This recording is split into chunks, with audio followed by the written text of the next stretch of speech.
ఉమ్మడి మెదక్ జిల్లాలో ఈరోజు ప్రధాన వార్తలు ఈ విధంగా ఉన్నాయి. సిద్దిపేట జిల్లా వార్తలు వచ్చేసరికి బెజ్జంకి మండలంలో ఈరోజు కాంగ్రెస్ పార్టీ నాయకులు వీరంగం సృష్టించారు. అక్కడ గుండారం గ్రామంలో నివసిస్తున్నటువంటి మాజీ ఎమ్మెల్యే రసమై బాలకిషన్కి సంబంధించిన ఇంటిపై కాంగ్రెస్ పార్టీ నాయకులు కార్యకర్తలు దాడికి యత్నం చేయగా పోలీసులు వాళ్ళని అరెస్ట్ చేసి పోలీస్ స్టేషన్లకు తరలించారు. ఇటీవల కాంగ్రెస్ పార్టీకి సంబంధించిన కొంతమంది నాయకుల అవినీతి చర్యల్ని సీఎంఆర్ఎఫ్ చెక్కుల పంపిణీలో అట్లాగే ఎల్ఓసీల పంపిణీ విషయంలో లబ్ధిదారులకు దక్కాల్సినటువంటి డబ్బుని కాంగ్రెస్ పార్టీ నాయకులు కాజేస్తున్న విషయాన్ని రసమయ్య బాలకిషన్ బయటపెట్టి ఆ నిగ్గు తేల్చిన నేపథ్యంలో కాంగ్రెస్ పార్టీ నాయకులంతా కూడా అక్కడికి చేరుకొని వీరంగం సృష్టించారు. రసమయ్య బాలకిషన్ మీద దాడికి యత్నం చేస్తున్నారని సమాచారం మేరకు పెద్ద ఎత్తున పోలీసులు అక్కడ మోహరించి రసమయ్య బాలకిషన్కి సంబంధించిన ఇంటి చుట్టూ మోహరించి వాళ్ళు రక్షణగా నిలిచారు. అయితే పెద్ద ఎత్తున తరలి వచ్చినటువంటి కాంగ్రెస్ పార్టీ నాయకులు ఇంటిపై దాడికి ప్రయత్నం చేస్తున్న క్రమంలో పోలీసులు వారిని అరెస్ట్ చేసి తీసుకువెళ్ళడం జరిగింది. మొత్తంగా ఈ కార్యక్రమం అంతా కూడా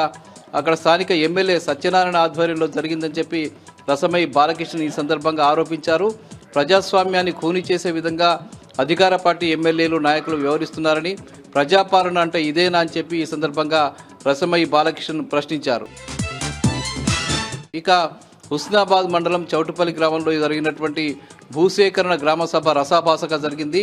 అక్కడికి వచ్చినటువంటి భూసేకరణ కోసం వచ్చినటువంటి అధికారుల్ని ఆ గ్రామస్తులు ప్రజలు తీవ్రస్థాయిలో వ్యతిరేకించి తాము భూములు ఇచ్చే ప్రశ్నే లేదని చెప్పి వాళ్ళు తీర్పి పంపడం జరిగింది. అక్కడ నిమ్జుకు సంబంధించి కొంత భూమిని సేకరించడం కోసం పార్క్ కోసం అక్కడ వచ్చినటువంటి అధికారులను తీవ్రస్థాయిలో వ్యతిరేకించి వాళ్ళు పంపించినటువంటి పరిస్థితి అక్కడ నెలకొంది.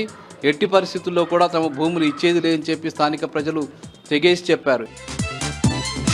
ఇక గజ్వేల్లో ఈరోజు మాజీ FDC chairman Vanteru Pratap Reddy press meet ఏర్పాటు చేశారు. నిన్న కేసీఆర్ క్యాంపు కార్యాలయంపై కొంతమంది అల్లరి మూకలు దాడికి యత్నం చేసిన విషయాన్ని ఆయన తీవ్రంగా ఖండించారు. ముఖ్యంగా కేసీఆర్ గజ్వేల్ నియోజకవర్గాన్ని 100 సంవత్సరాలు ముందుకు తీసుకువెళ్లారని, ఒక 10 సంవత్సరాల క్రితం గజ్వేల్ అంటే ఎట్లా ఉండేది, ఇప్పుడు ఎట్లా ఉందో ప్రజలు అర్థం చేసుకోవాలని, కేసీఆర్పై ఎంత దుమ్మెత్తిపోయడానికి దుష్ప్రచారం చేయడానికి ప్రయత్నం చేసినా ప్రజలు విశ్వసించే పరిస్థితి లేదని ఈ సందర్భంగా ఆయన చెప్పారు. ఈ సందర్భంగా అక్కడ దాడికి ఉపక్రమించినటువంటి వ్యక్తులపై కేసు నమోదు చేయాలని చెప్పి పోలీస్ స్టేషన్లో ఫిర్యాదు చేశారు.